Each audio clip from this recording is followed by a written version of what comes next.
Lateef Jakande. Born Lateef Kayode Jakande in the Ekpetedo area of Lagos Island, Lagos State on July 1929. He studied at the Lagos Public School at Enuowa, Lagos Island, then at Bonham Memorial Methodist School, Port Harcourt, King's College, enrolled at Ilesha Grammar School, where he edited a literary paper called The Quarterly Mirror. Jakande began a career in journalism in 1949 with a daily service and joined the Nigerian Tribune in 1953. The owner, Chief Obafemi Awolowo, appointed Jakande editor-in-chief of the Tribune in 1956. Jakande established John West Publications in 1975 after leaving Tribune and began to publish the Lagos News. He served as the first president of the Newspaper Proprietors Association of Nigeria, NPAN. Jakande ran for election as executive governor of Lagos State in 1979 on the Unity Party of Nigeria platform.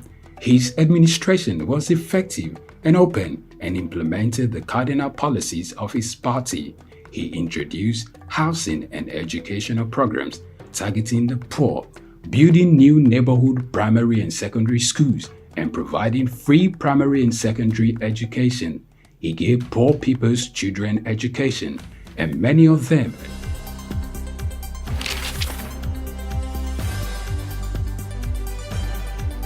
The challenge of governance is to see how we can leverage what is on the ground and convert this to wealth for the people.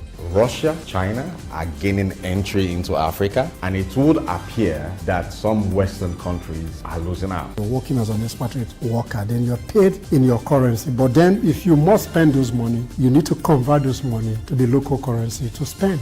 For Social Security to work, we need to know exactly how many we are. We don't have a precise number.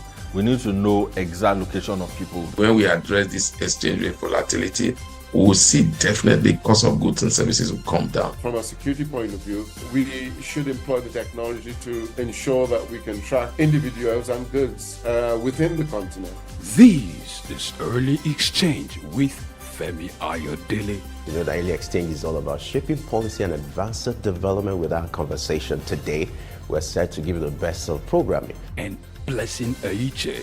We do hope that you enjoy every time you spend with us here today. The world needs peace. The world needs to come to a round table and find solutions to the pockets of troubles.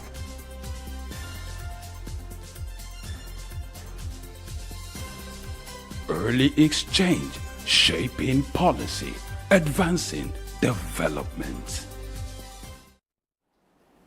It's the finale of Early Exchange for this week. I am Blessing AJ. Thank you for joining us on today's edition.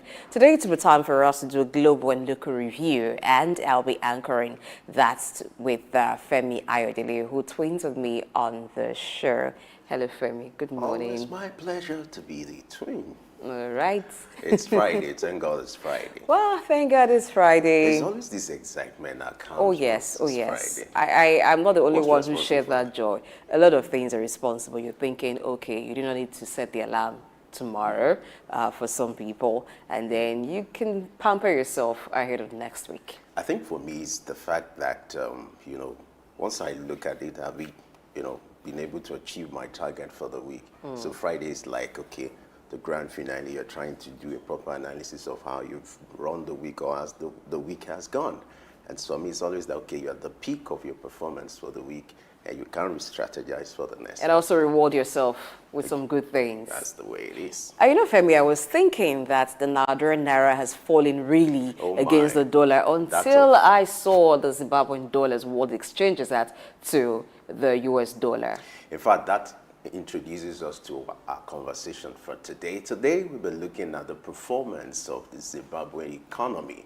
You know, if you think you've heard that of Nigeria, you need to know what is going on in Zimbabwe. And our local update is going to start from that. Glad you have joined us. It's your favorite program. Don't forget you can be part of this conversation. You can join us on our social media platform, on our YouTube page to share your view. And like I always say, let your voice be heard. Now let's switch over to the newsroom for news update.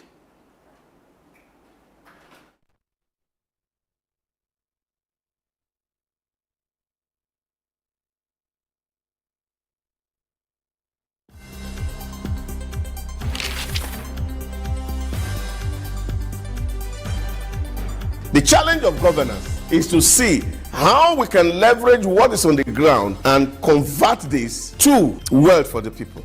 Russia, China are gaining entry into Africa, and it would appear that some Western countries are losing out. You're working as an expatriate worker, then you're paid in your currency. But then if you must spend those money, you need to convert those money to the local currency to spend. For Social Security to work, we need to know exactly how many we are. We don't have a precise number.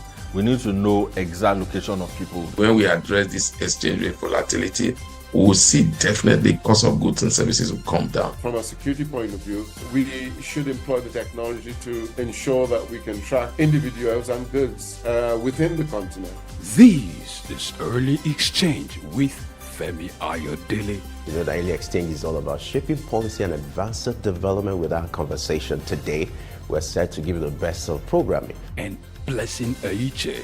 We do hope that you enjoy every time you spend with us here today. The world needs peace. The world needs to come to a round table and find solutions to the pockets of troubles. Lateef Jakonde. Born Lateef Kayode Jakonde in the Ekpetedo area of Lagos Island, Lagos State on July 1929. He studied at the Lagos Public School at Enowa, Lagos Island, then at Bonham Memorial Methodist School, Port Harcourt, King's College, enrolled at Ilesha Grammar School, where he edited a literary paper called The Quarterly Mirror. Jakonde began a career in journalism in 1949 with a daily service and joined the Nigerian Tribune in 1953. The owner, Chief Obafemi Awolowo, appointed Jakonde editor-in-chief of the Tribune in 1956. Jakonde established John West Publications in 1975 after leaving Tribune and began to publish the Lagos News. He served as the first president of the Newspaper Proprietors Association of Nigeria, NPAN. Jakonde ran for election as executive governor of Lagos State in 1979.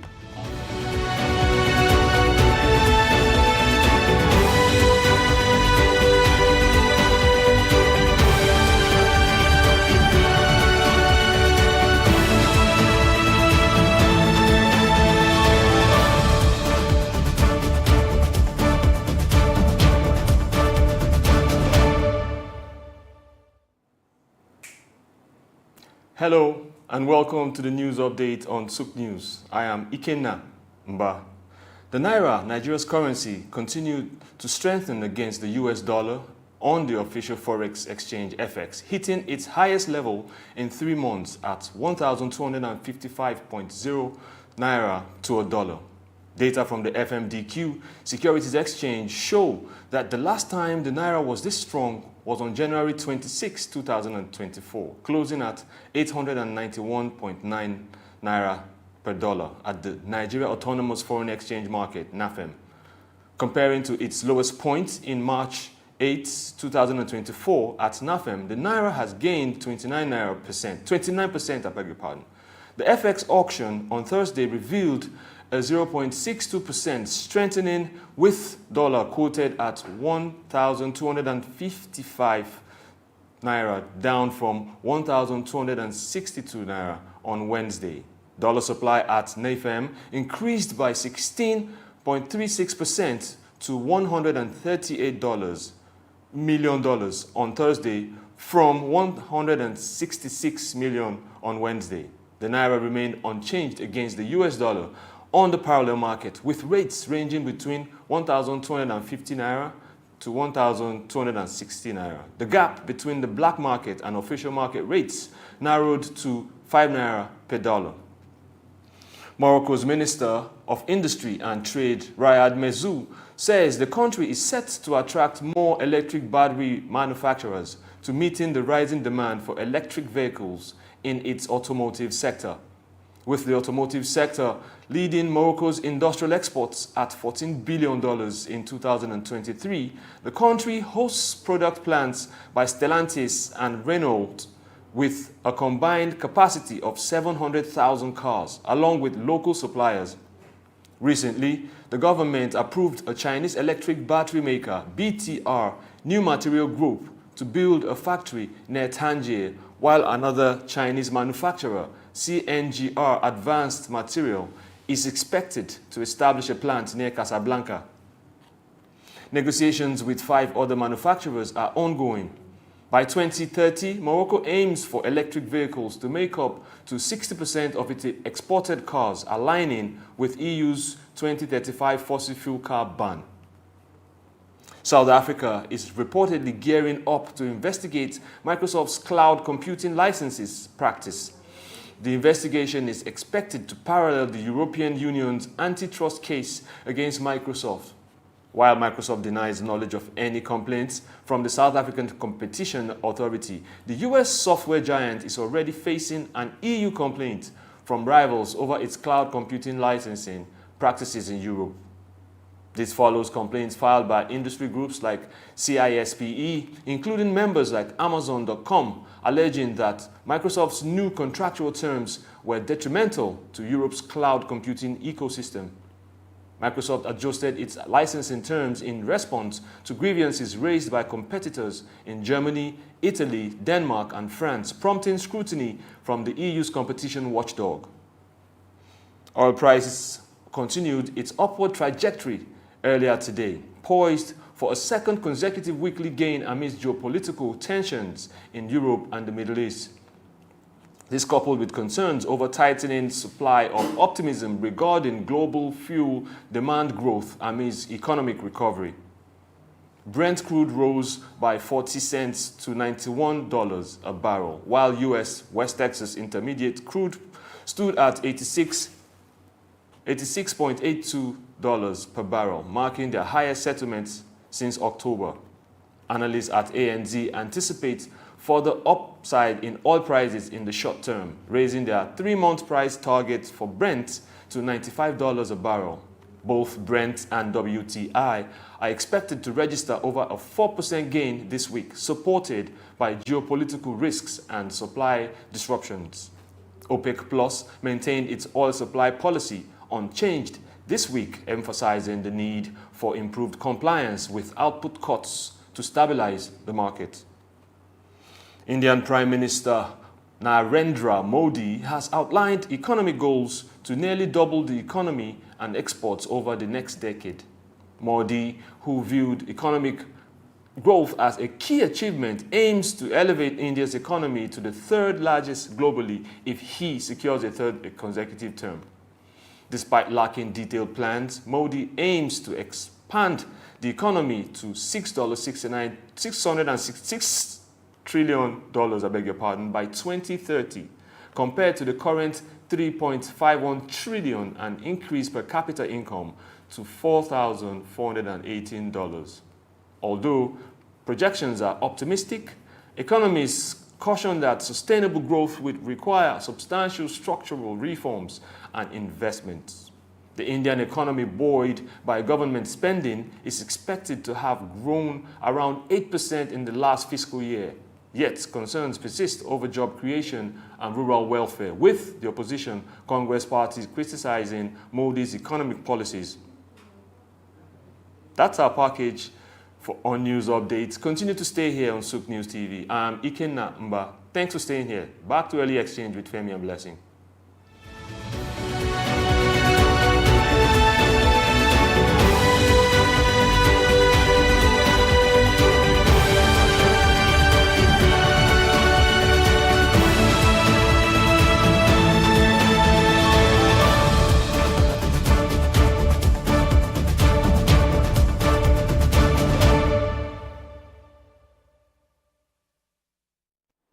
All right. right, thank you, Kenneth, for the news update. You actually took us around the world, giving us the latest development.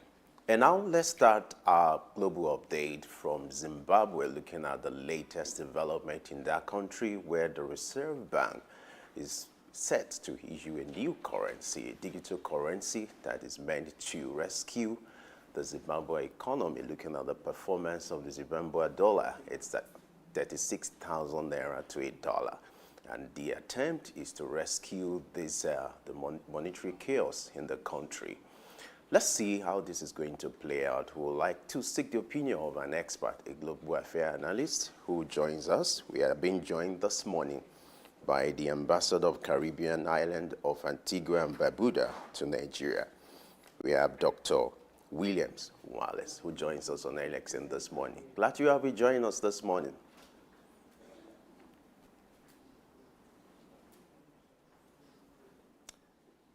All right. While we wait for our guests, it's important to let you know that the Zimbabwe economy, let me bring blessing into this, it's been a chaotic situation. If you look, yes, it has been. The monetary policy in the last 6 months and even in the last 3 months. In fact, it's fair now compared to what it used to be. The Zimbabwean dollar exchanges at the rate of 36,000 naira to $1. 36,000 Zimbabwean dollars to the US dollar. So you would think, looking at that of the Nigerian situation, you would think, okay, it's precarious. But if you look at this one, you know that, okay, Nigeria is at the head of the table. Presently, exchange rate is between 1,200 naira to 1,300 naira to a US dollar in Nigeria. Looking at that of the Zimbabwe, it's some cause for concern.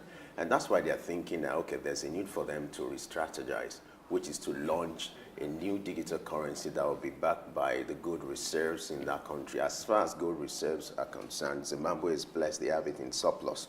So they are looking Do they really have it in surplus? Yes, yes. It's compared to what South Africa has? No, yes, but it's all about management. Even if whatever you have, if you don't have a cut-out policy or how to manage it or how to maximize it very well, it's going to give a poor result. But this time, they feel, okay, they can use what they have to manage the situation and get a better result. Knowing fully well that most Zimbabweans, they don't like keeping money in the bank. They have this culture of keeping money at home. They call it what you call mattress banking. Yes. Unlike here where, an average Nigerian understands that there's a need to keep money in the bank, even though some people still keep money at home. But compared to what is happening in Zimbabwe, it's like a custom because they don't have the belief in the banking system, lack of trust, and as a result of the performance of the Zimbabwe dollar. So they are not sure what may happen. In fact, a lot of them prefer to hold their assets in US dollars, which is why US dollar is the pressure on the US dollar, is happening, and you can expect that if the Zimbabwe dollar is getting weaker and every day, and there's this uncertainty that happens, so people would prefer to store their assets, their values in US like dollars. we're beginning to see people do in Nigeria. But it's even worse in Zimbabwe, where even a trader admitted not spending the Zimbabwean dollars for years. He's been trading and spending the US dollar. So that's a heavily dollarized economy. And that's part of the reason why the currency is depreciating in value against the US dollar. And you also understand that inflation rate in Zimbabwe is very high. In February, it was around 47.6%. It had jumped from 38% the previous month. So a lot of things have gone wrong with the Zimbabwean economy, which I believe that our guest today will do justice to it.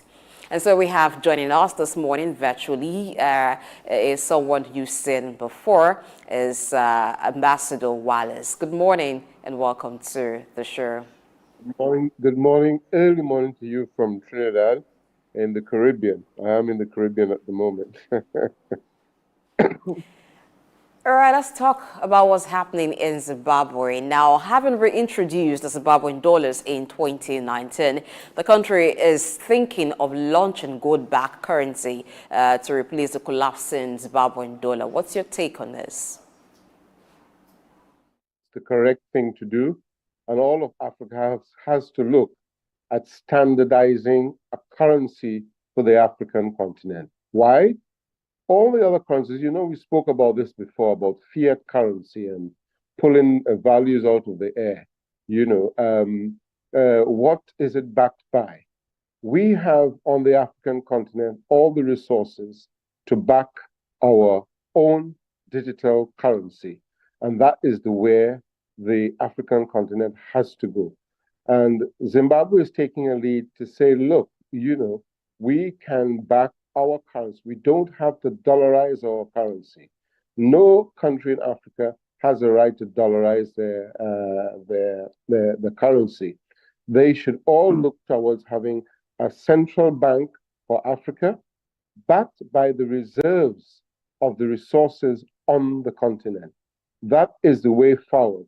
And thank Zimbabwe for it happening, because they're beginning to show. Remember that Gaddafi was already doing the very same thing. And it's one of the reasons why he was killed, because he was setting up a currency based on the reserves of oil in his country and heading for a central bank of Africa, and he was willing to fund it. Now, let the truth be told, now that we have the African Free Trade Area, it's the opportunity to start with a standard currency that is backed by the reserves of the continent. There's no other continent in the world that can back a currency like Africa can. Although we are talking about the Naira, we are talking about the Zimbabwe dollar, we have about 28 different currencies on the continent, all of them weak because they are pegged against a dollar. And that dollar, what is it backed by? What is actually backing the American dollar? It is not with any reserves. It is the Federal Reserve Bank of the United States, which is not owned by the government of the United States. It's owned by the Rothschild, and it's owned by the Federal Reserve Bank. So they are lending the government of the United States money, propping up the dollar. And the reason why they made the dollar the currency of choice is because they linked it, and that was Kissinger, who linked the dollar to petrodollar, which was linked to the oil in Saudi Arabia and the Middle East.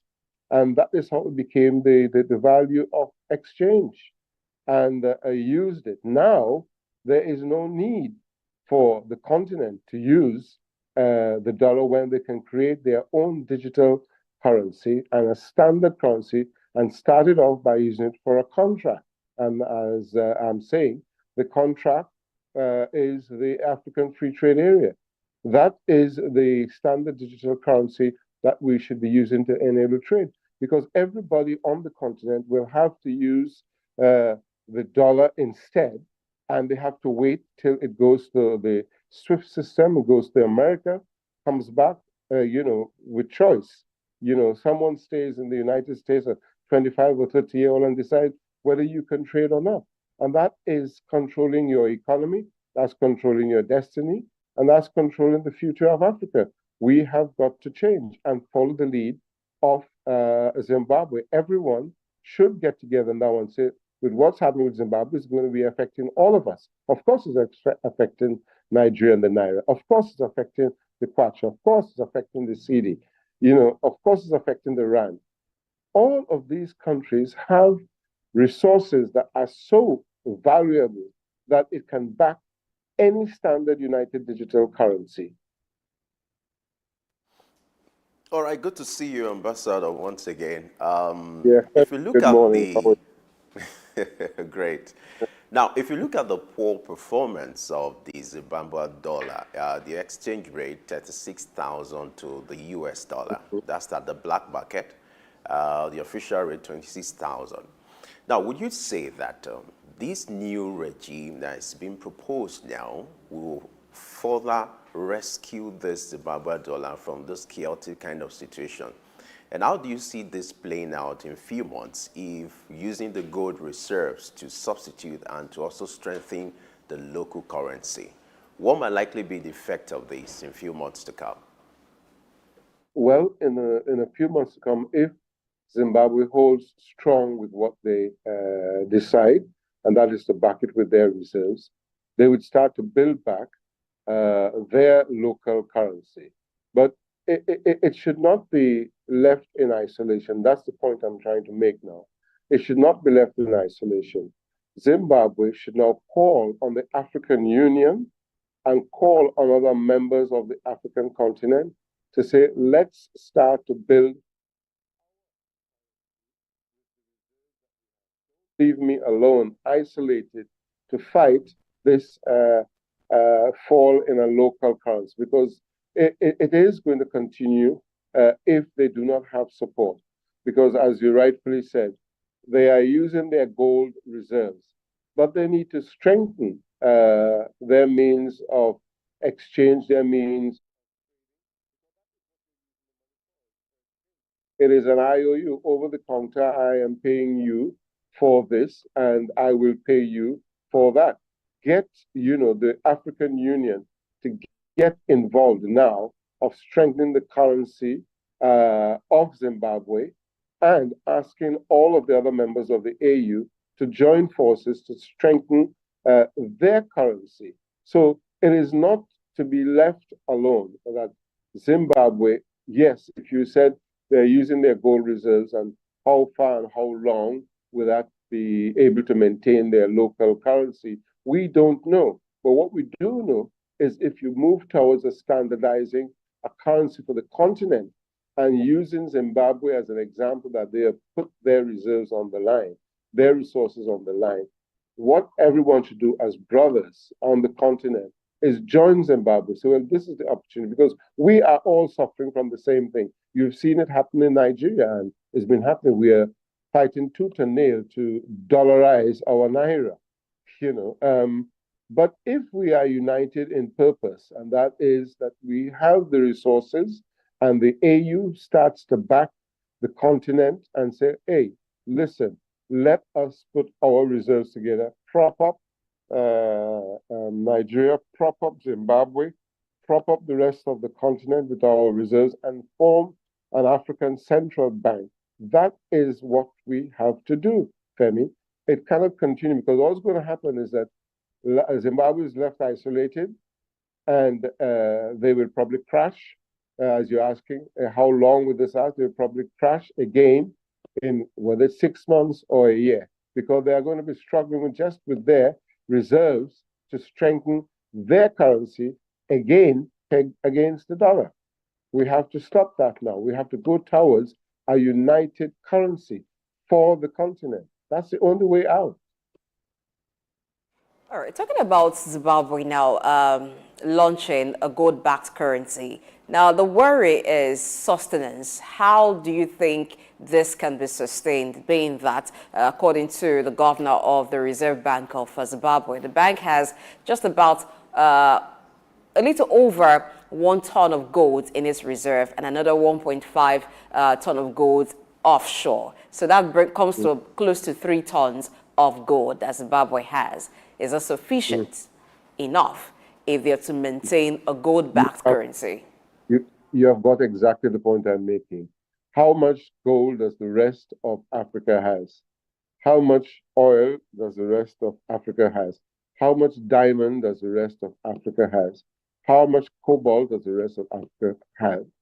When we add the resources up, there is a value, isn't it?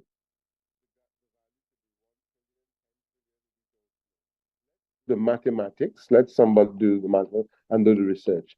Is it not better that we now join hands with Zimbabwe? Because yes, their reserves are limited, but we have a number of resources which have value, not just gold. And that's the point I'm making. Let us add the resources of the continent and create a new currency. This is backed now by resources running into whatever exchange value you want to use, whether it's pounds, euros, dollars. Let's now have an equivalent currency backed by resources that can be quantified. Because if Zimbabwe only has 3 tons of gold, how long will that last to prop up their currency? They're left alone in isolation. The point I'm making is we now need to help Zimbabwe. We now need to help all of those other countries where, in effect, some of their currencies are valueless. It has no value. You can't exchange it anywhere on the continent to do any type of business or trade. We have to now think Pan-African. We now have to think resource value. We now have to think propping up each other's economy based on value of our resources, which we can peg our currency, a united currency, against. According to reports, the Zimbabwean government have been largely criticized for printing money for spending. One would have expected that if there's a need to print money, it could have been for investment or something more economic. But this time around, money was being printed for, spending, and there's been this large criticism as regards lack of trust when it comes to the Reserve Bank of Zimbabwe, so that a lot of even citizens even prefer to keep their money at home. What do you make of this development, and how do you think this can be corrected in Zimbabwe? Femi, let us do a parallel. The Federal Reserve Bank of the United States prints money and puts it through into the economy every time they have a crisis, don't they? They do, right? And it is based on what? And yet, the Americans and people who use their currency have confidence in it and have trust because they have, I would have to say, fooled the disarming public. Why should we say, because, Zimbabweans do not understand what is being done. Yes, they're printing money because they have a currency and they have to print, and there'll be no trust because it is the economic world order that is saying there should be no trust in your currency.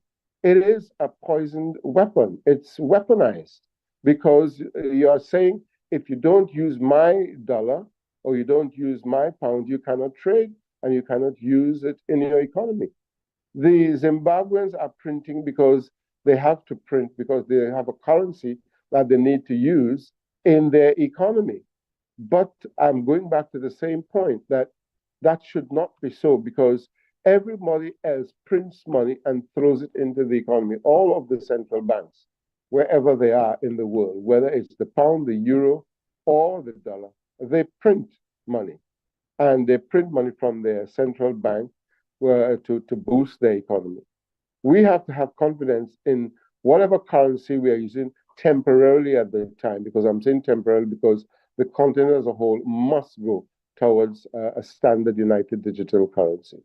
It is confidence. So somebody has to do confidence building in Zimbabwe, educate the population on what it means to print their local currency and to use their local currency, which is backed by trust because it is backed by a resource that they have, which is gold. So it is education of the population and maybe do a simple, because the simple man in the street will, as you say, do mattress banking, need to understand what the country is doing. They are trying to battle against, a currency that has been pressurized to be standardized with dollarization. That's really the truth. It's a weapon. The dollar is a weapon, which is put on the pressure of, let's be real. People don't talk about this.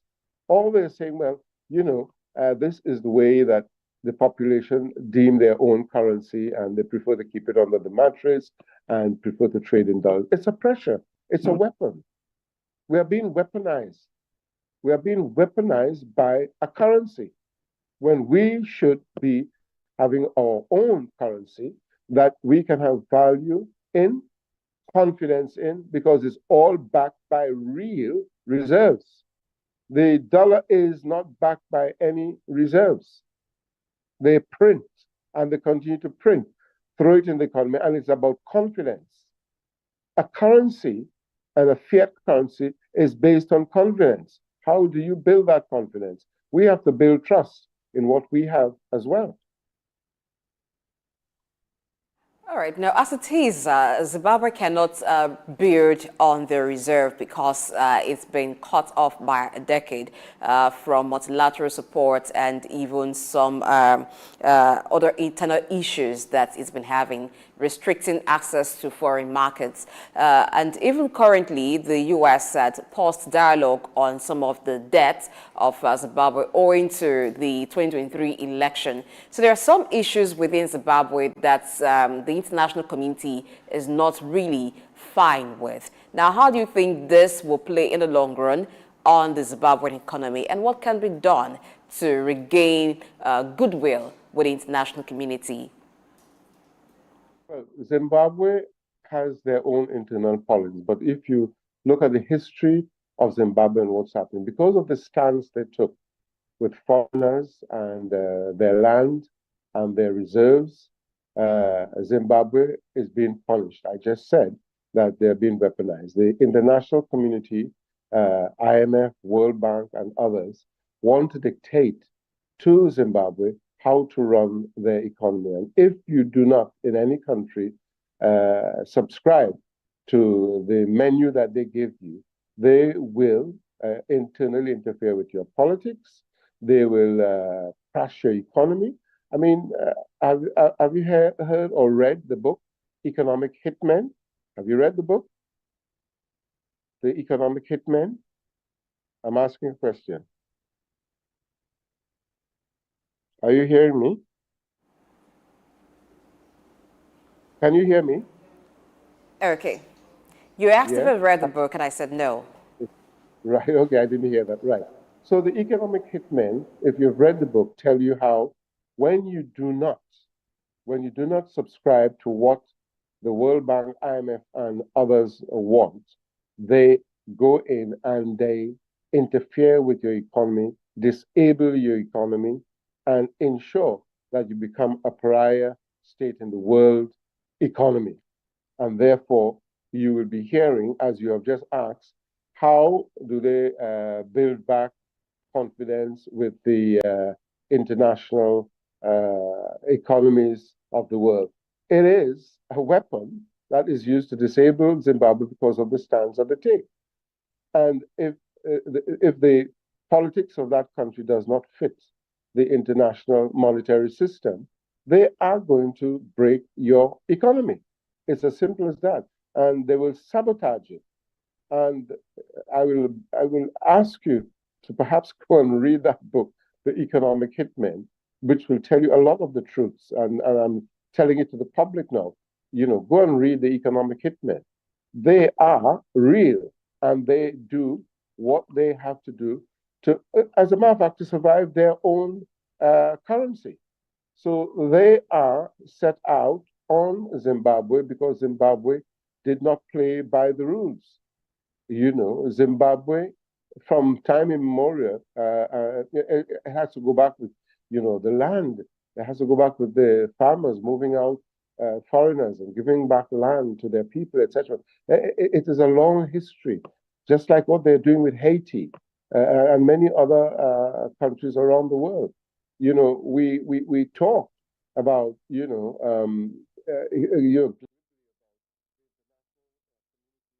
and how they see Zimbabwe, etc. We have to look really at what is behind what is happening in Zimbabwe, what is happening in Haiti, what is happening in other countries who do not follow the international economic order.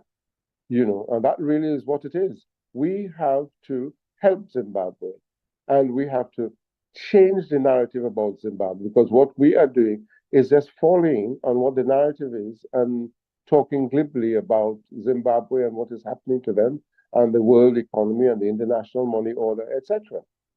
I am very vehement that we need to change this narrative, and we need to look inward in the continent to help our fellow brothers and their economies and standardize our currency. I keep saying it, and I keep saying it every time. We have to standardize our currency on the continent. All right, let me do a follow-up to the point you raised earlier, which is the advocacy you made for the African Union to step in. But I want to know specifically, How can the African Union step into the situation you have in Zimbabwe if in the last 10 years they've introduced about 5 currencies? What do you think African Union can do in this situation to help? I want you to be very specific. Okay. The African Union should now start to think about setting up an African central bank. That's their role. That is what the African Union is there to do. What did the European Union do? The European Union set up a European central bank and introduced, for trade first, the euro. And the euro became a currency now of exchange on the European continent, right? And that was the European Union. Using the same model, that is what the African Union specifically should do. Set up an African central bank, set up a currency, a standard currency for trade amongst the African Union members. Also, the African Union should take responsibility for signing contracts on behalf of the continent, rather than every single African country or nation, I would like to say, being singled out by world powers and putting them into debt. There is no reason why every single country should be signing contracts with China, different contracts for different reasons. The African Union must take charge specifically for those things, because you now sign with the African Union, not signing with member countries and putting them at risk, at economic risk. That is what is happening. They are inheriting debt, they are creating debt because they are singled out. It's like a pack. An animal pack, you single out the weakest ones, and you go after them, and you kill them off. And that's what's happening on the continent, Femi. That is what is happening. The African Union needs to take charge and take responsibility. Now that they are having a change on the African Union, elections are coming up for a new chairman, and we are absolutely asking that the quicker they get an African Union leader who sees and focuses on Pan-African issues, the better. Because the African Union has been moribund, as far as I'm concerned, for the past 10, 15, 20 years. They have not been focusing on the issues and taking responsibility for what they were created for, like the European Union. The European Union was created when the lira, when the drachma, when the pounds in Greece and other places were weak. It was useless. Remember, at one point in time, Italy's currency was nothing. The Greek currency was nothing. It was useless. Just like the Zimbabwean dollar, the naira, etc. All the other European countries had a problem. They got together. The European Union took responsibility, took charge. European Central Bank, and then they introduced the euro. Femi, it's there. It's not rocket science. It's there. We just use the same model. So the African Union specifically should just copy what the European Union did. Simple. Will it be an easy copy, looking at the peculiarity of the African continent? Now, when you talk about the African continent, what is the Union even done for the countries in it? I'm talking about the African Union. What has the Union done for countries in it? Now, in relation to what you talked about, the African Union signing contracts on behalf of countries with other countries, would that be possible? Would that unity be there? And do you think it will make any difference? Because the singular leaders that individually or as country heads sign agreements between their countries and other countries come together. What difference do you think that will make? The difference is exactly what you have just said. The unity of purpose. The unity of purpose is the African Union saying, right, we call it Ubuntu. We are now going to take charge and be responsible as a union, to shield our member states from incurring large debts by signing contracts. And yes, the model of the European Union can be copied exactly, because that is one of the first steps. One of the first steps, for example, right now, that the African Union can take is say, right, we have the African Free Trade Area. Thank God it has only been 2 years old. So there's time with a new leadership of the African Union to now say, okay, one of our key issues now is centralizing and standardizing trade in the African Free Trade Area. And to do that, we are going to introduce a standard United Digital African Currency Contract. SOUQ. All right. Yeah. Okay, I heard you when you said there's a need to copy the EU template. But if that is going to be done as far as AU is concerned, don't you think the starting point should be having a common currency? And over the years, this has been challenging. There's been several advocacies, several conversations in this regard. Even you and your team, you are also coming up with what you call SOUQ. And don't you think it is high time we've had this kind of common currency, which will be a way to create a sense of oneness and purpose in Africa, just like what is playing out in EU? Yeah, absolutely correct, Femi. You're absolutely correct. And because I'm passionate about this, I have put a team together to work on it. So I just don't talk the talk, I walk the talk. So we are walking the talk because the gap is there. We've seen the need. And one of the things we're looking at is quickly the change that's going to take place during the next few months, because they are on the process now of changing the AU chairmanship of the Commission, is to approach the AU now and put to them our solution for standardizing and uniting the continent with a standard currency for trade. And you are absolutely correct. It is now down to the leadership of the AU, because the AU is driving the ACFTA, the African Continental Free Trade Area, and therefore they are the vehicle that can drive what we are just talking about, just like the EU did. So yes, my answer to you, Femi, is absolutely yes. It is about uniting the currency for trade. Use the trade African Free Trade Area as the starting point. And there's no better starting point than the African Union, because this is their baby. This is in their remit. You know, the African Free Trade Area is in their remit. And everything starts with trade.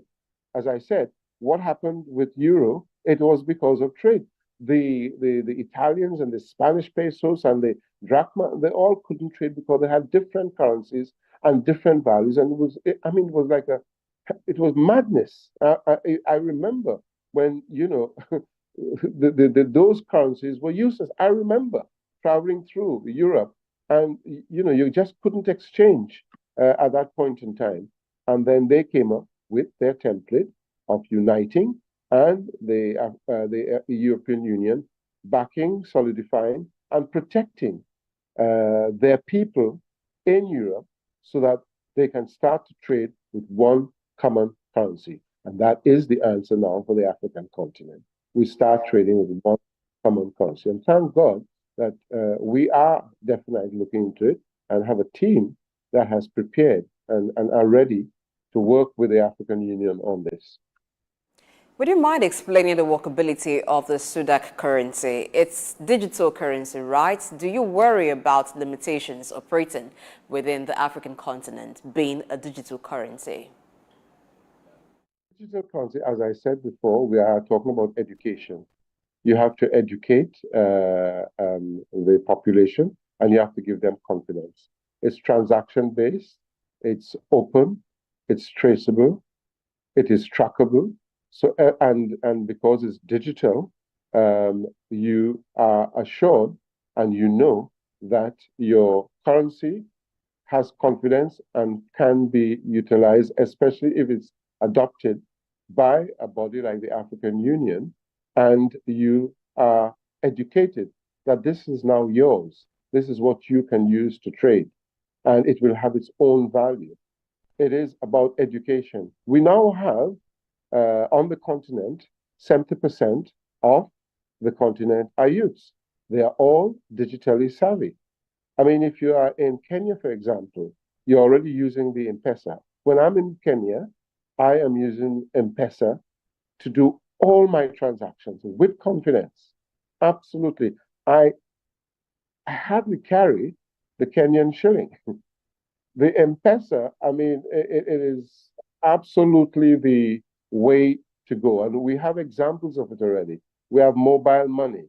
We have digital transactions. Don't we have confidence in those already? We already start having that because it is the youth of the continent who are digitally minded. Let's say our older folks still want to keep money in their mattress. And that is the older folks because they have confidence in, that hard piece of paper that they're using. But at the moment, I pay for everything when I'm in Kenya with my M-Pesa. I have an M-Pesa account and I do all my transactions. Is it the cab? Is it the grocery? Is it for anything? Even right down to the man in the street who's selling corn. He just says, this is my number. And I flip my M-Pesa and I pay them, in the least in the least amount of the digital shilling that they have there. So digital economy is now aware, is now part and parcel of transactions on the continent because it's the youth who are digitally savvy. I must say that, it is my children who taught me to use, digital transactions. And it is so easy once you're educated. So if I can be educated, and I see the man in the street selling coconuts, selling corn, using M-Pesa, even the beggars, I'm not joking. I go to the grocery and I meet beggars outside with their children. And they said, this is my number. You can send whatever you want to me by M-Pesa to my account. And, I was amazed that, they're not even accepting paper money. Just send it to me by M-Pesa, So it's about education, my dear. It's about education. And it's about utilizing the power of the digital youth to introduce, which will be easy, I believe, on the continent because of the large percentage of digitally savvy youth that we have, which is 70 to 80% of the continent, to drive this and to drive this process.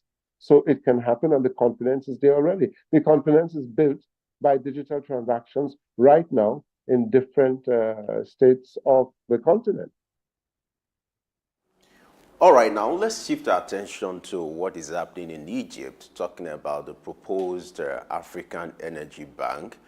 You're aware that Egypt has pulled out in a bid to be part of this initiative. Now, the essence of this project is to fund oil and gas related projects across Africa. Now, for our viewers to understand, we'd like you to give us a background to this proposed African Energy Bank. And don't you think that now that Egypt has pulled out, that will be another setback to the takeoff of this initiative? Why?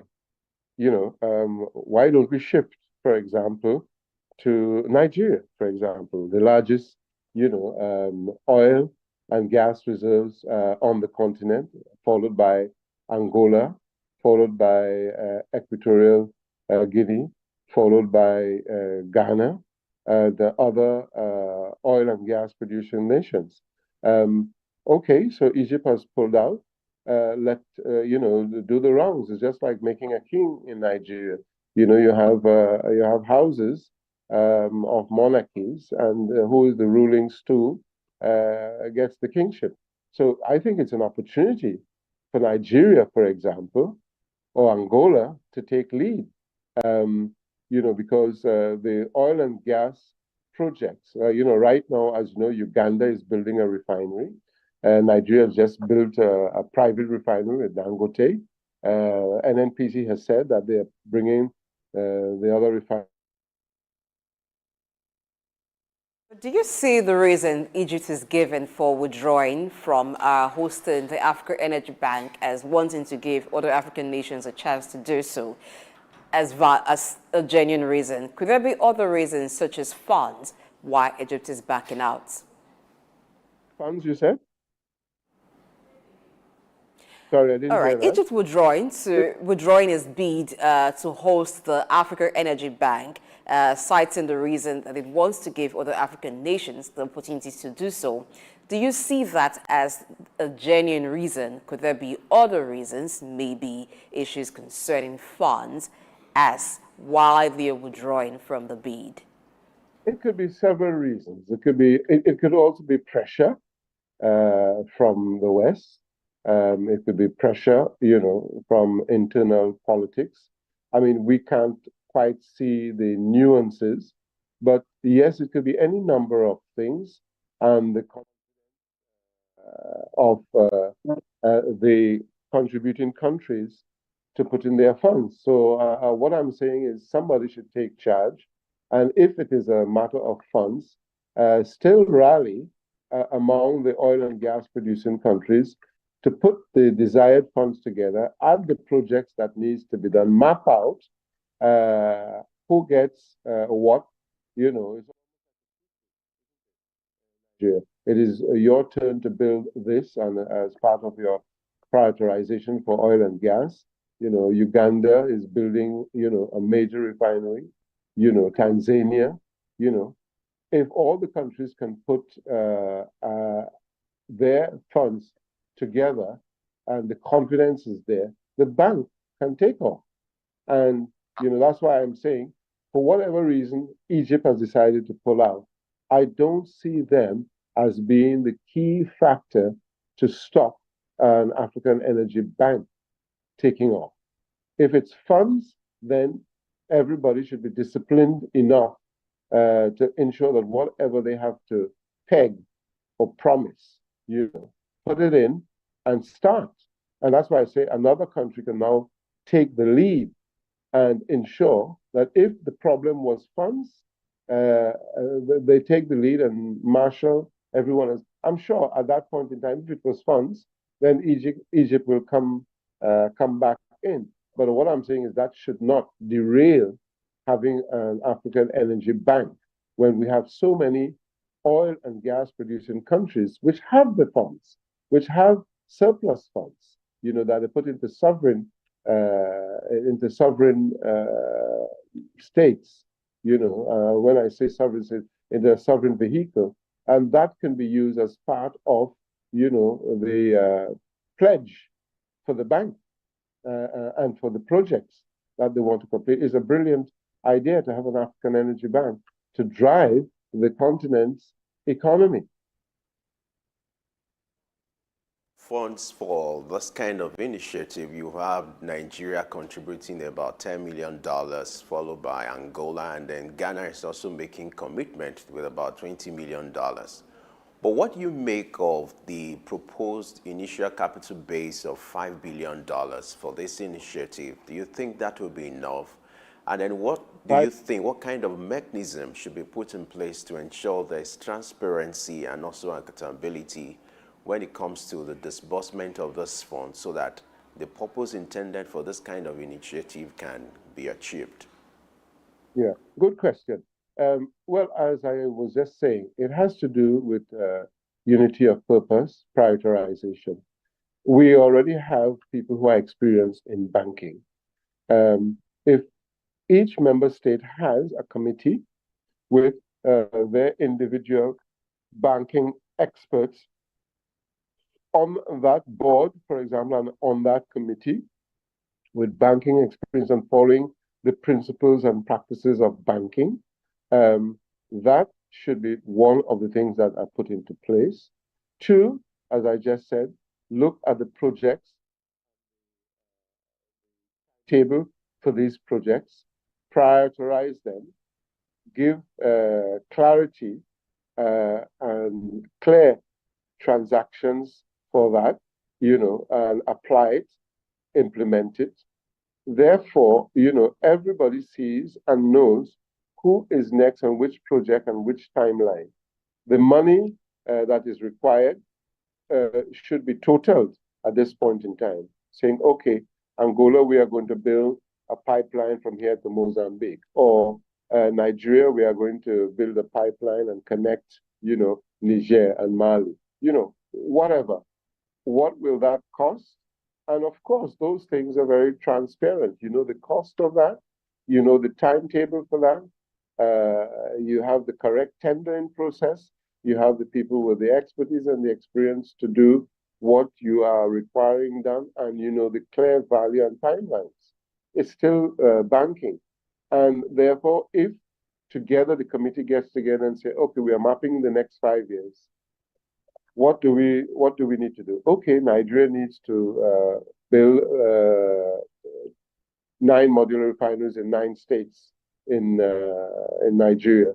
We want to put one out every 6 months, which is easy to do because it's modular, right? And it will cost this amount of money. And Nigeria, okay, we will fund, you know, your modular refineries, you know, over 3 years or 5 years. And you already have the cost of that, the timetable for that. It's there, it's clear, right? Tanzania, you need to build a pipeline all the way to Kenya. This is the cost, this is the timetable. And you prioritize, you know, as an energy bank, you prioritize which projects you are going to fund. What is the timetable? That is simple, clear banking. And what is the collateral? They have the collateral as members of the energy bank, and they also have the collateral of their particular project, because that has value. So I don't see it as a problem of transparency, and I don't see it as a problem of banking confidence. I see it as a way forward to utilize the resources, which is a good idea, that the oil and gas producing countries have to help each other to grow their projects. It is clear. Thank you so much, Ambassador Williams Wallace, for your time. But quickly before you go, what do you think will be the benefits to whichever country that eventually hosts this energy bank? And what would that mean for the future of oil and gas in Africa as the West shifts away from fossil fuel? Right. Well, the West are saying they will shift away from fossil fuel, but that's not going to happen for a long while to come still. However, what it means for any country that hosts the bank is that they become the darling of the oil and gas countries in Africa, because they will be hosting, they will be promoting unity in their sector. And they will be the ones who will be attracting, you know, all of their fellow oil and gas producers to their country and to their projects. They, in a sense, will probably have some priority say in projects, including their own. So if it's in Nigeria, for example, I will see Nigeria ensuring that, you know, their projects are on the forefront of the oil and gas projects. Not to the detriment of others, but the fact that it's there, you find all the oil and gas producers will be coming to Nigeria, for example. They will be the ones bringing project ideas to the country and to the energy bank. They'll be the ones who will be depending on the oil and gas experts in that country to discuss.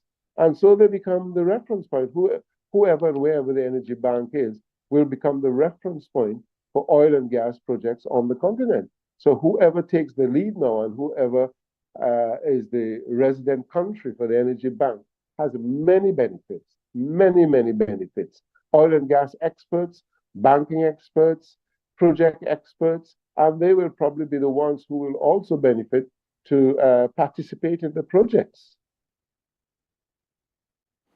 Right. What a way to wrap up this conversation. We'd like to appreciate you for your time. I learned it's 3 a.m. or thereabouts, wherever you're joining us, and for you to have, you know, stayed awake this time around to join us for this kind of conversation, it shows a level of commitment on your part. So we want to thank you for your submission, your intervention as regards issues related to Zimbabwe, Egypt, and by extension, African continent. Thank you for your time, Ambassador. Really appreciate it. Well, I'm in Trinidad and Tobago, which is an oil and gas country as well. And just to let you know, the Trinidad model on gas, I brought it to Nigeria. So it's a country that you need to look at. and what they have done over time with oil and gas. I'm here actually because of the oil spill in Tobago, and I'm looking into that. I am committed to supporting your program and in areas that are very passionate for me, the energy bank and oil and gas, and also the currency for Africa as a Pan-Africanist. So thank you very much for having me, and I can go back to sleep now. That's great. Kudos for the good work and keep up the commitment to the African project. We really appreciate it. Thank you for your time, sir. Thank you very much. All right, it's time for us to go on a short break. When we return, we'll look at what is playing out in Senegal, and then we'll talk about the latest development as regards the new president, the youngest president in that country. Stay with us.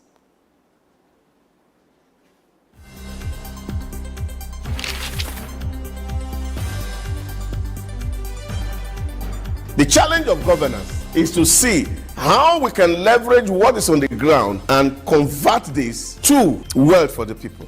Russia, China are gaining entry into Africa, and it would appear that some Western countries are losing out. You're working as an expatriate worker, then you're paid in your currency. But then if you must spend those money, you need to convert those money to the local currency to spend. For Social Security to work, we need to know exactly how many we are. We don't have a precise number. We need to know exact location of people. When we address this exchange rate volatility, we will see definitely cost of goods and services will come down. From a security point of view, we should employ the technology to ensure that we can track individuals and goods within the continent. This is Early Exchange with Femi Ayodele. You know, the Early Exchange is all about shaping policy and advancing development. With our conversation today, we're set to give you the best of programming. And Blessing Aiche.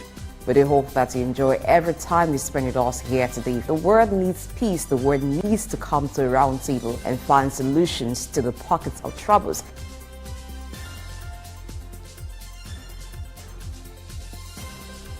Early Exchange, shaping policy, advancing development. Broad Street, situated in Lagos Island, is steeped in Nigerian history. Once the biggest financial hub of the country, it housed the headquarters of major banks, linked the CBN, the stock exchange, and the loads of lender companies. Broad Street is a historically significant street. It has played a central role in the development of Lagos and history, an important commercial and administrative center for the British colonial authorities. It was also a home to some of the city's earliest modern buildings. Broad Street was a residential area in the pre-colonial era.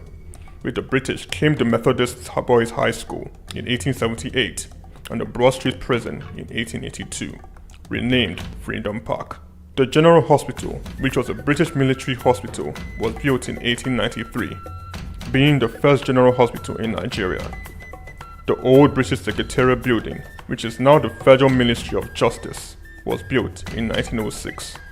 Broad Street has seen a full turn into modern commercial office blocks, complexes, skyscrapers, and markets from the outer marina through Akpombo, early into the Adeniji-Adele Road.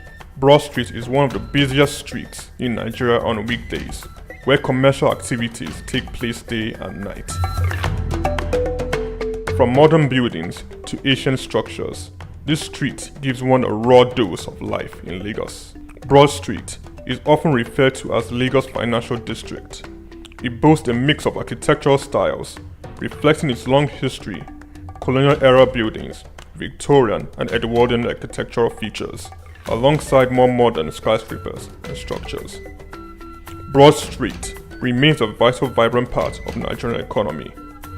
Broad Street. SOUQ Enlightenment.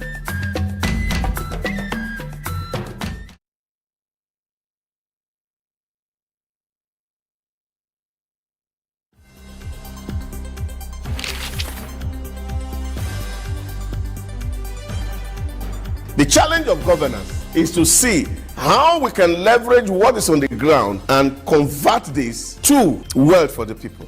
Russia, China are gaining entry into Africa, and it would appear that some Western countries are losing out. You're working as an expatriate worker, then you're paid in your currency. But then if you must spend those money, you need to convert those money to the local currency to spend. For Social Security to work, we need to know exactly how many we are. We don't have a precise number. We need to know exact location of people. When we address this exchange rate volatility, we will see definitely cost of goods and services will come down. From a security point of view, we should employ the technology to ensure that we can track individuals and goods within the continent. This is Early Exchange with Femi Ayodele. You know, the Early Exchange is all about shaping policy and advancing development with our conversation. Today, we're set to give you the best of programming. And Blessing Aiche. We do hope that you enjoy every time you spend with us here today. The world needs peace. The world needs to come to a round table and find solutions to the pockets of troubles.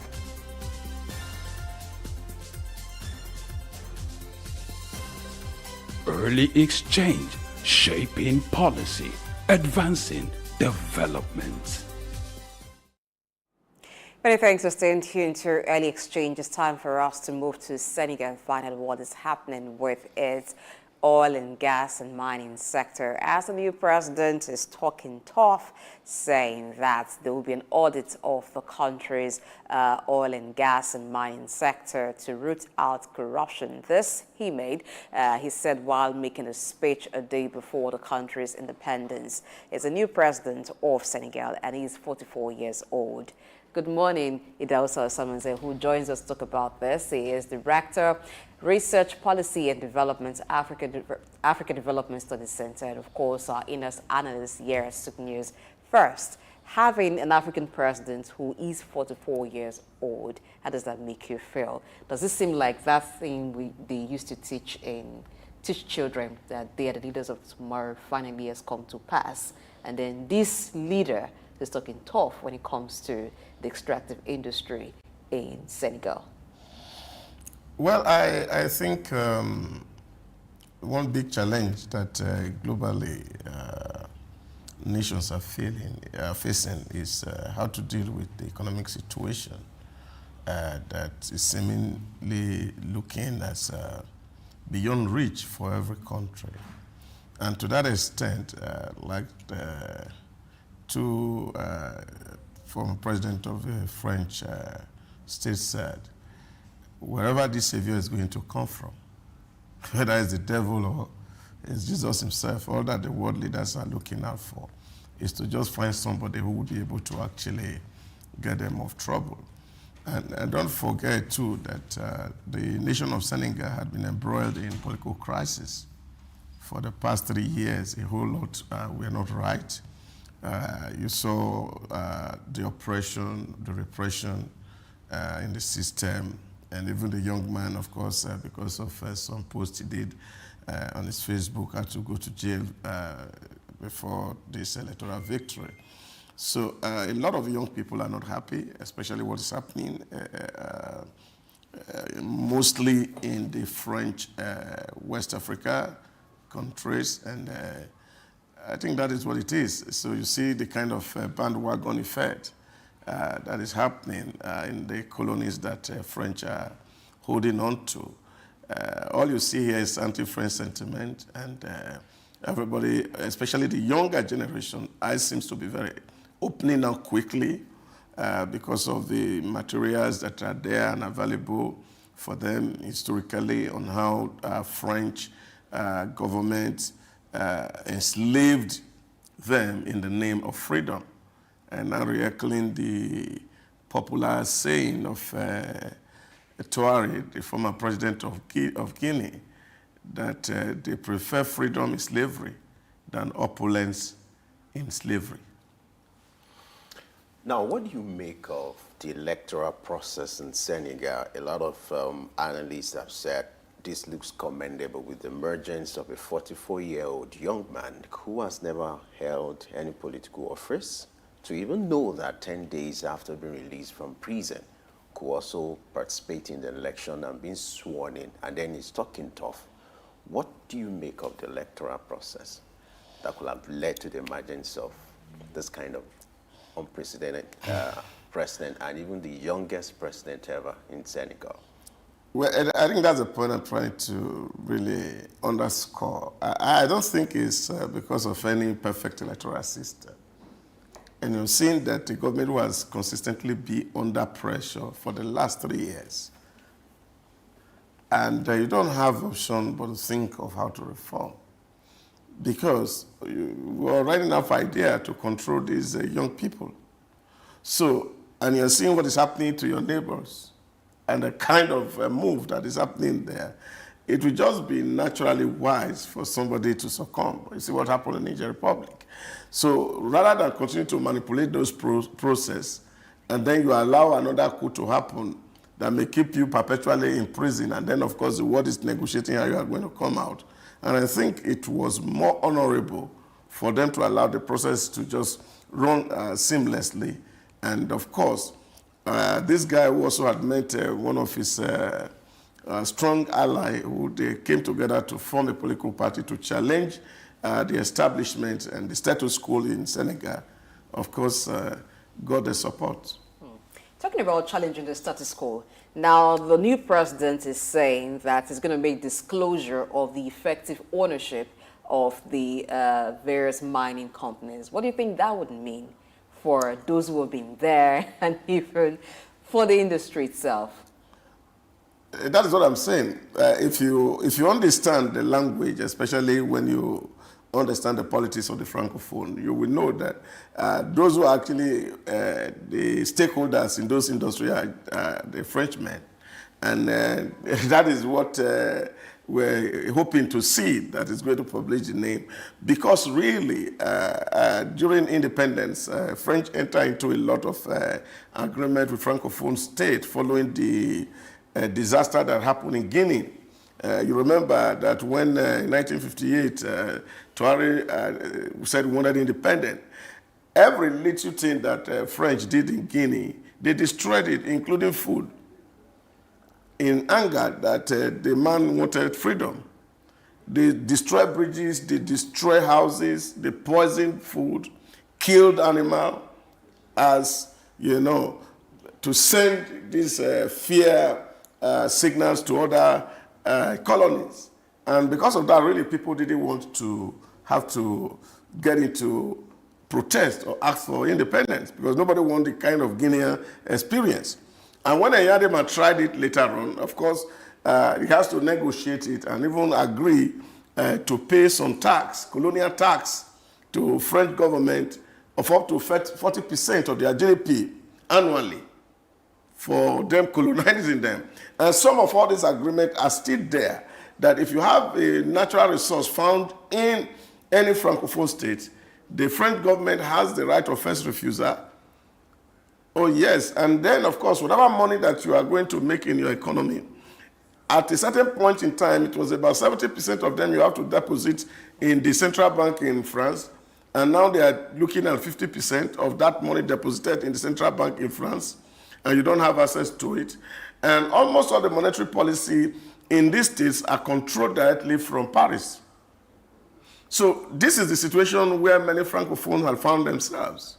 And therefore, even if you're a leader, you find it very difficult really to navigate your economic environment without still remaining subservient to France. So what you're seeing playing out in Senegal is not different from what is happening in Mali, what is happening in Niger Republic. So it's the same sentiment. The only difference here is that here you have a coup, but now you have an agitation from the populace to say an end to France. And I think that was the very first statement he made while the victory was declared and said, France, leave Senegal alone. Indeed, leave Africa alone.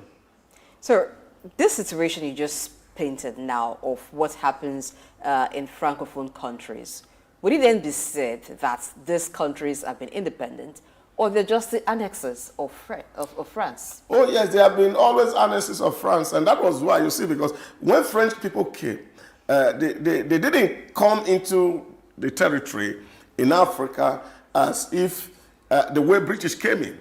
Now, given their size, because they were a small country and they needed population, because when you talk about the population of France today and they are telling you they have 30 million, 40 million population, it's not because that they are all Frenchmen. These are a lot of them are actually African people. So what they did was that they enunciated what they called the policy of assimilation. And this policy was to make black people truly Frenchmen and give them all the rights and the kind of privileges that a Frenchman will enjoy. That all these colonies are appendages of the French people. So this was how it was. And when some of the agitation started, because of course you couldn't become the prime minister, and there's a limit to which you can get to. And then of course they say, okay, well, now that you're agitating, we can tweak it a little. And then of course they introduce what they call the policy of association. And therefore to say, oh, we are friends and we are one. And then you don't need visa to come into Paris, come and enjoy good of life and the rest of it. And this was what was given to these people that actually kept them in slavery for so long. And up till we speak, and you see that they have more say in what African does than African themselves.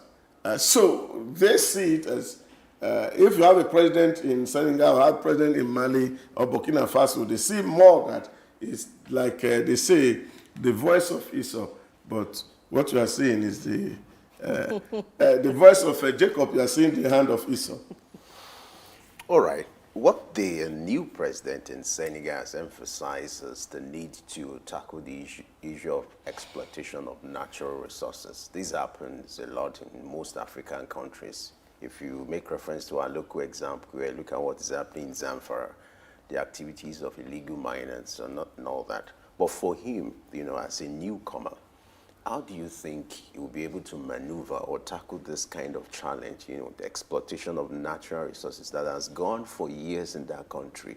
And in fact, some people have said this might pitch him against the powerful people in those countries who are rich and well connected. Do you fear that he might not have the right sense of leadership or the experience to be able to tackle this exploitation of natural resources? And what would you expect him to do in this area or in this sector to be able to tackle this kind of illegal development? Well, I think Faye is facing a very real critical and serious challenge as the president of Senegal, because of course here he has to know that if you are against France, you are against the European Union. That's what it really means. And therefore, you may not be able to find help. And if you're not finding help from the European Union, it's likely that you may not find help from the Americans, because America is also the greatest supporter of EU. And this is really going to be a huge challenge for Faye in terms of looking out for people who are going to get money into Senegal to actually deal with the issue. But for me, and I don't think that should be really a problem, and I think if he has a vision of how to deliver Senegal, is to first and foremost, and I think this is my actually appeal to all African leaders, that we should stop looking to the outside for help. We can have to make use of what we have at the moment and then establish a strong bond and relationship with us. You see, when prior to 1884, before the Berlin Conference, where the map of Africa was put on the table and the European power sat around it and they used pen and pencil to divide the territory among themselves. They had conflict and said, okay, French is here, and then of course German want interest there, and then they saw that there would be a clash of interest between their powers, but they didn't want to fight on the outside. And so they went to a negotiation table and said, okay, there's no big deal. What we need to do is that let's share the territories. Britain, you remain here. France, you go here. Portuguese, you stay here. Belgium, you be here. Germany, you remain there. And so they sat around the table and shared Africa without fighting. And then, of course, we remembered when, of course, the Second World War happened and Germany, for example, lost to the Allied power. Then, of course, the colonies that were hitherto held by German, without any shot of bullet, was reversed. And then, of course, those that Germany were in control of, Belgium came to take them over. And they just shared and they are moving on freely. But unfortunately, Africans had not been able to sit around table to deal with their enemy, which are clearly the Europeans, in my view. And so if Europeans can sit around table to think how they are going to partition you and take what belongs to you, I think it is wise for Africans to sit around table and to say, we're not going to allow this to happen. And I think this is, for me, where really the Francophone need to really have to integrate with the Anglophone states in West Africa, for example, and see how we can build a very solid regional body that we can trade with ourselves. We can help ourselves. We can have businessmen from Nigeria, we have businessmen from Ghana, we have businessmen also putting resource in these smaller countries in West Africa. And then we build a common market where we trade with ourselves, we will make success together. We may not be able at the start to build the kind of superlative infrastructure you find in Europe, but we can make do with what we have. And then this will require leaders to be as frank and sincere as possible with their citizens.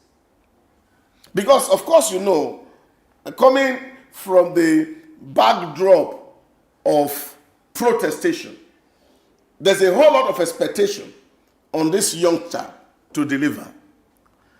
But, of course, there's no commensurate resources that will be proportional to the expectation. So in which case, after a month, 2 months, you find that people begin to see, oh, we thought that it was going to make a change. Because the change is not just as if this is what's going to happen like yesterday. So the need to communicate this change and manage it very significantly is very important. And this is to be able to tell the citizens and say, look, this is where we are. We are naked at the moment. We need to be clothed. And all you need to do is to have faith with us. And as far as I can, I will try and have faith in you. I will be as transparent as possible. I will be as accountable as possible.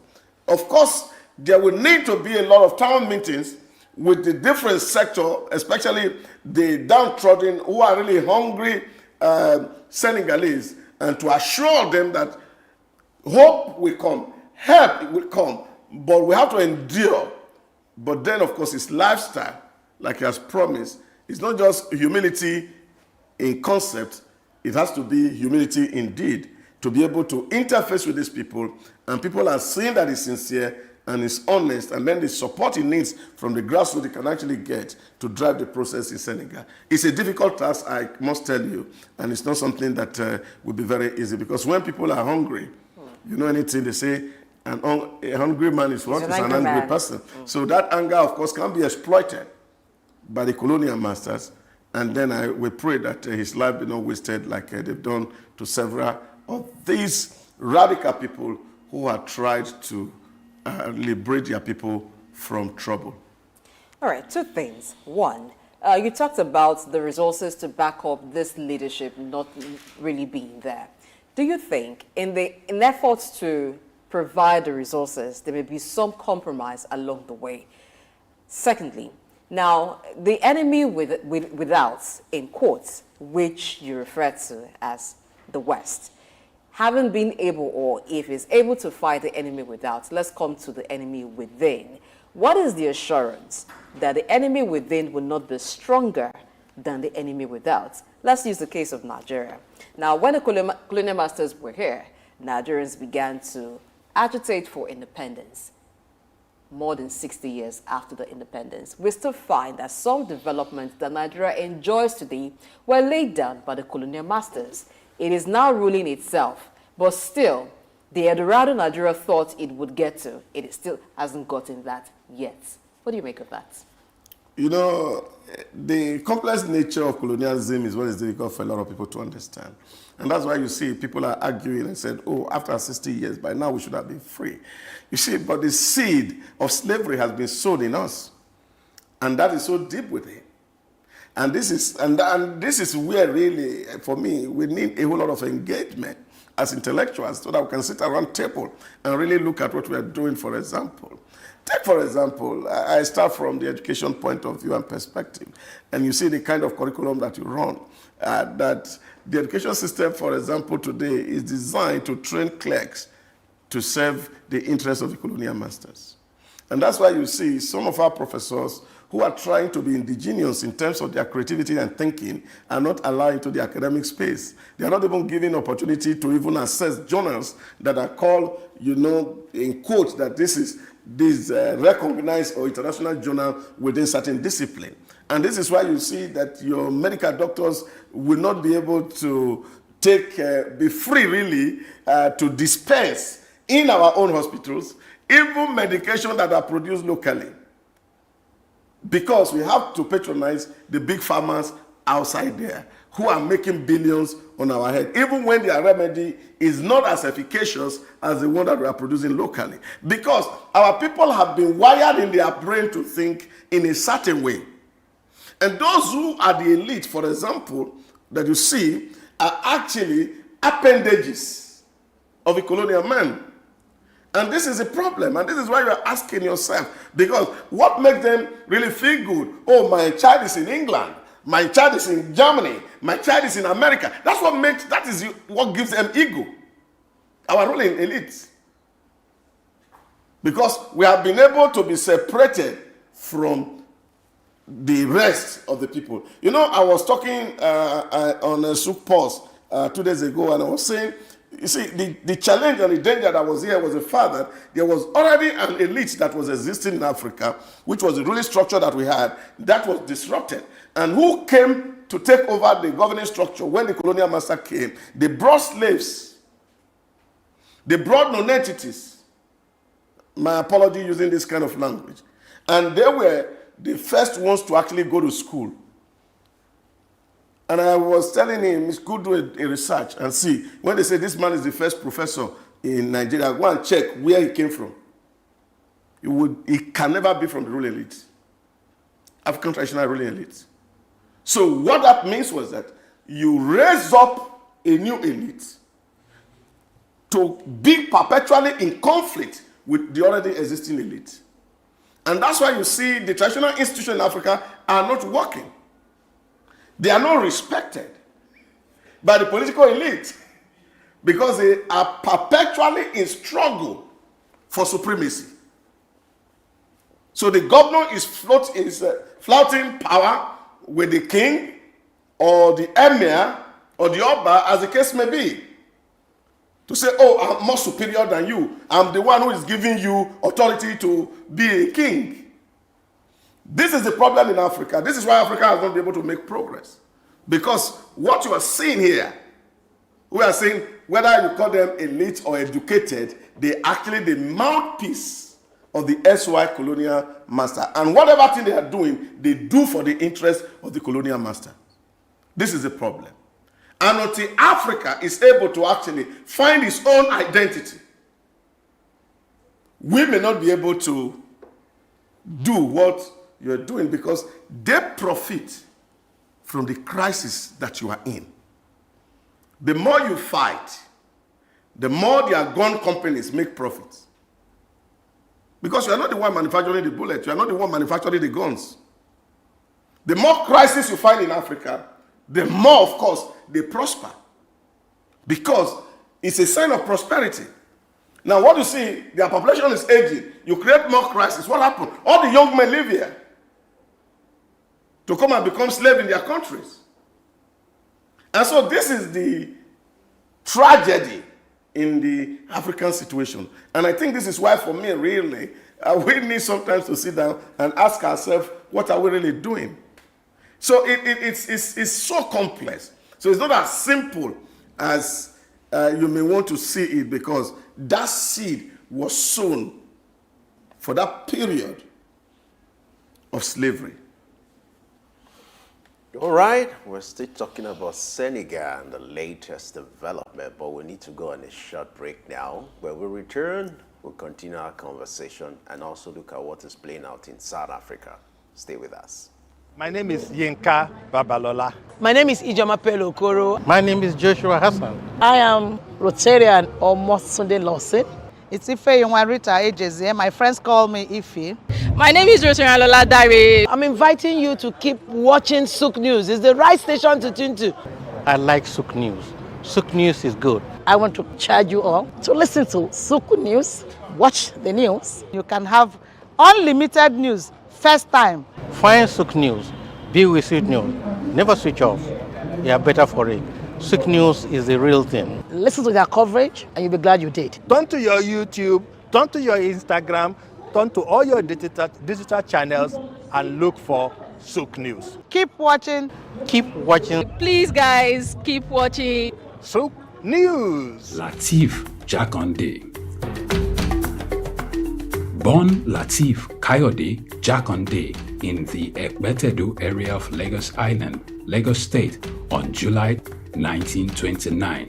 He studied at the Lagos Public School at Enowa, Lagos Island, then at Bonham Memorial Methodist School, Port Harcourt, King's College, enrolled at Ilesha Grammar School, where he edited a literary paper called The Quarterly Mirror. Jakonde began a career in journalism in 1949 with a daily service and joined the Nigerian Tribune in 1953. The owner, Chief Obafemi Awolowo, appointed Jakonde editor-in-chief of the Tribune in 1956. Jakonde established John West Publications in 1975 after leaving Tribune and began to publish the Lagos News. He served as the first president of the Newspaper Proprietors Association of Nigeria, NPAN. Jakonde ran for election as executive governor of Lagos State in 1979 on the Unity Party of Nigeria platform. His administration was effective and open and implemented the cardinal policies of his party. He introduced housing and educational programs targeting the poor, building new neighborhood primary and secondary schools, and providing free primary and secondary education. He gave poor people's children education, and many of them are now very prominent in the society today. Jakonde established the Lagos State University and constructed over 30,000 housing units.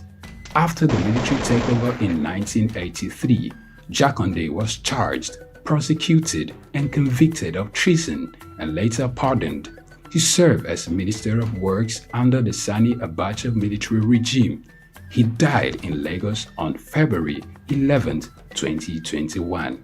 Lateef Jakonde was the first civilian governor of Lagos State. Lateef Kayode Jakonde, SOUQ.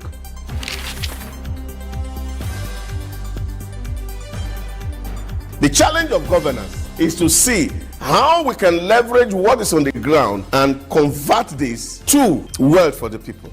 Russia, China are gaining entry into Africa, and it would appear that some Western countries are losing out. You're working as an expatriate worker, then you're paid in your currency. But then if you must spend those money, you need to convert those money to the local currency to spend. For Social Security to work, we need to know exactly how many we are. We don't have a precise number.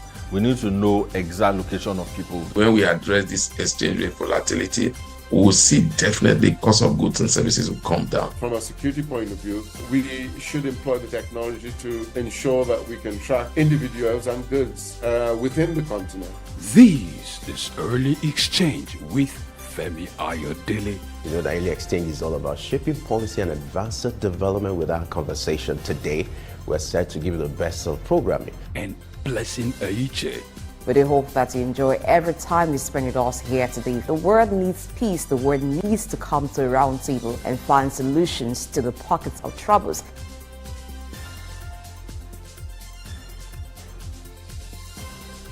Early Exchange, shaping policy, advancing development. Glad to know you're still there with us. It's still your favorite program where we shape policy and advance development with our conversation. And we're still looking at the latest development in Senegal and the task before the new president. We still have our in-house guests with us. We still have Dr. Osamanzi here with us. Glad to know you're still here, as always. Well, my pleasure always to be here with you. So let's talk about something significant that President Faye did. That was 2 days before the presidential election. He declared his assets, which is quite unusual in that part of the country. And what he did was to declare what he has. Interestingly, he claims he owned 1 house and 2 vehicles. Okay. And in the course of my research, and I discovered some of these vehicles, in fact, not some, the 2 vehicles are second-hand vehicles. And one would have expected a former tax officer, as expected to live in kind of luxury, but he has decided to live a moderate life. What do you make of this example, as a new leader he was quick to declare his asset? And how do you see this playing out? What kind of lessons would this be for other leaders in that nation, rather? Well, there is nothing that is as intoxicating as power. You see, when you have not been there, you are not there. He said you want to know the real true state of a man, you will test him with power, you test him with money, and sometimes with women. And then you know how strong they can be. Even fame is added as well. Yeah. So this is the real challenge. It's easy for anybody to declare assets and say, okay, this is what I owe. And then, of course, when he's leaving, and that's when, if ever he would decide to leave, we have a lot of people who were like Faye and came in with a whole lot of revolutionary zeal to govern Africa. And eventually, they ended up really becoming the worst of leaders that they could be. So this, for me, is what it is. Yeah, like I said, it's too very early for us to begin to judge by what people will do. But like I said, and that's my very simple counsel to him as a young man, and that is to ensure that the task that is before him is a very huge one at that. And then he needs support if he wants to be re-elected from the same people right now who troop out in large number to say no to the old order. And how will he be able to achieve this is what will be before him. We've not seen what vision or the kind of strategy that is on ground now that we can review. But I think that there's so much you can borrow from the stakeholder engagement strategy that Paul Kagame had adopted in the fractured Rwanda. That could be of help. He has a huge lesson to be able to learn from the other statesman, Nelson Mandela, in South Africa, in managing the hatred that was very pronounced between the black and the white in South Africa. You see, because ultimately you will still need the wisdom and the experience of those who have been there before you to actually govern well. And so how to manage this crisis is what is before him. Because without peace, there cannot be development. So if all you will do as a young man and you feel that, oh, I have power right now and I want to do all the things that I feel I want to do, and then, of course, you see there's a bitter battle before you, at the end of the day, you may not be really achieving your objective. And most of the time, when I talk to people about corporate risk management, one of issues I raise is always this idea that people have and say, oh, we have a contract. You know, a contract, for example, like the constitution you have, is actually not a sure book that your objectives will be delivered. So the huge risk is whether your objective is actually achieved. Because if you say, oh, I have signed a contract with Blessing, and then we spend 5 years in court, how does it help the objective that we have set in the first place? It will really not be able to deliver on your objective. And then when you are going to be rated, you'll be rated as a failure at the end of the day, because you spend a whole lot of time trying to deal with the differences and the crisis that is before you. So as a young man, and I think the best advice he could have is that he must look for creative ways to engage with all the relevant stakeholders so that there can be peace on the land. And if I were him, I would have forgotten yesterday and said, well, let's start a new Senegal today, where everybody is equal, where everybody is free, and where people have access to the powers that be, where other people's opinions are respected. And then, of course, you have one united Senegal, and everybody understand what the issues are and how the issues should be dealt with. He will have less crisis to worry about, and they can focus all the energy and resources available to him to develop that nation. So I think that is what it is. Yeah, it's good to declare assets. It's good to show transparency. But how long will this be is what we don't really know. Because when the allure of office come, sometimes you may not be able to resist it. All right, talking about leaders living exemplary lifestyle. Let's get to South Africa now, where the Speaker of Parliament has resigned amid allegations of corruption. Now, she says that her resignation is not an admittance or denial of the crime. There was some investigation done in her apartment when, before that resignation actually happened. She was Minister of Defense and is accused of receiving bribe from a military contractor. Rarely do we find a situation like this where a public officer is being accused of corruption and they resign. We only find things like this happening a lot in Western nations. So what do you make of this? Do you see it as change has finally come? Well, Blessing, I would call it change that has finally come. Election is in May in South Africa, and that's quite critical. And the opposition parties are quite vociferous.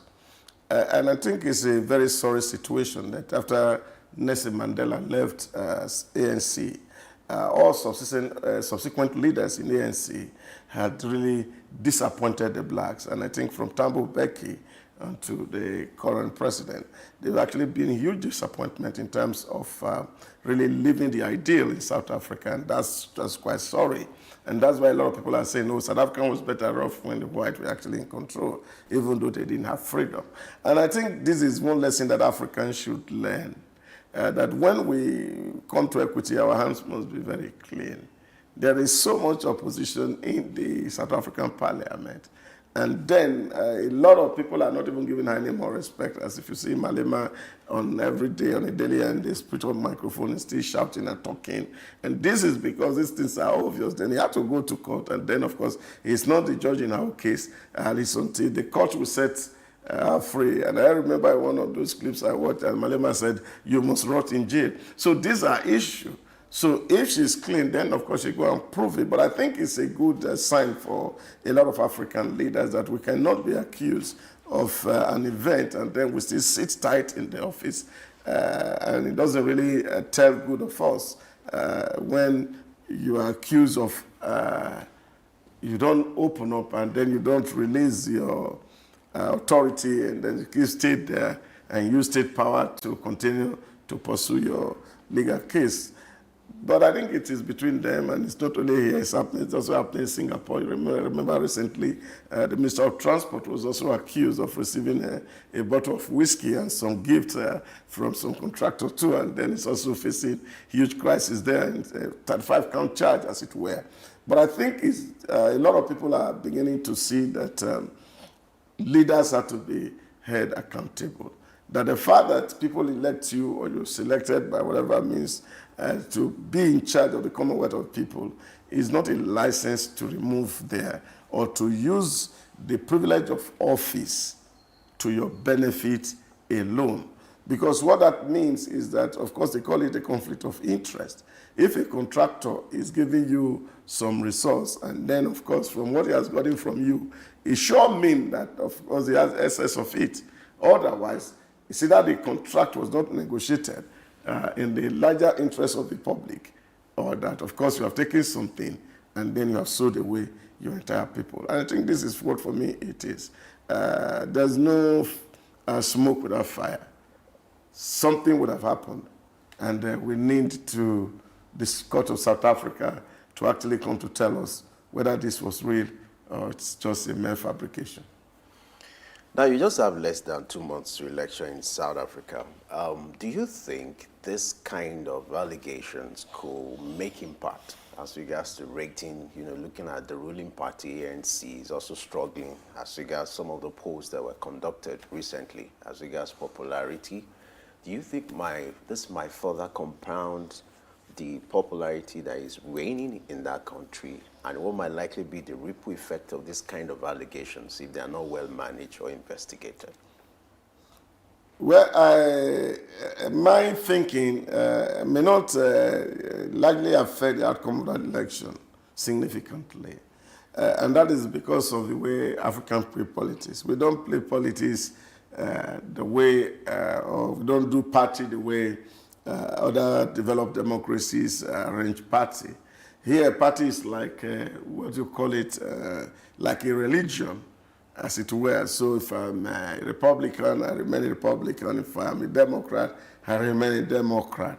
So the fact that I'm having a leader who is having issues really do not count in most of the cases, because the allegiance in this kind of arrangement is so strong to the party and not to the individual.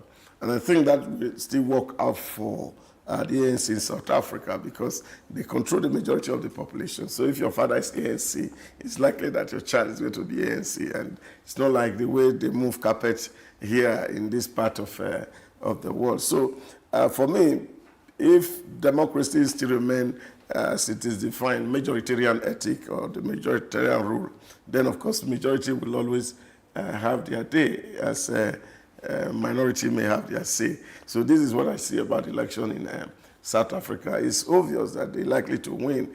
ANC will still win big, bearing the change in the demographic of South Africa. All right, we'll end the discussion here today because we're out of time already. Thank you so much, Dr. Dauso Samanze, Director, Research Policy and Development, African Development Studies Center, and in-house analyst at SOUQ News, for being with us on the show. This Owambe that you dressed for, where is it happening, and how do we get to the venue? We'll talk about that after the show, right? He appears like the bride's father. The bride's father? The father to the bride. Okay, so there's a party after now. No problem. Well, I'm just following some people. We would follow as well. Thank you so much for being with us on Early Exchange from Monday till today. I told you earlier that this is the finale of the week's edition. I am Blessing H.A. Do ensure that you enjoy your weekend and join us again Monday, 8 a.m. on Early Exchange. Stay with SOUQ News the rest of your day and your weekend. Yes, don't forget the conversation continues on our social media platform. You can always be part of that conversation. Those platforms are there 24/7, and they're there for you to share your opinion. Even if we're going to stop or wrap up the conversation here, it continues on our social media platform. Don't forget, we'll continue to give you the best of programming, and all you have to do is also enjoy your weekend. I am Femi Ayodele. Bye for now.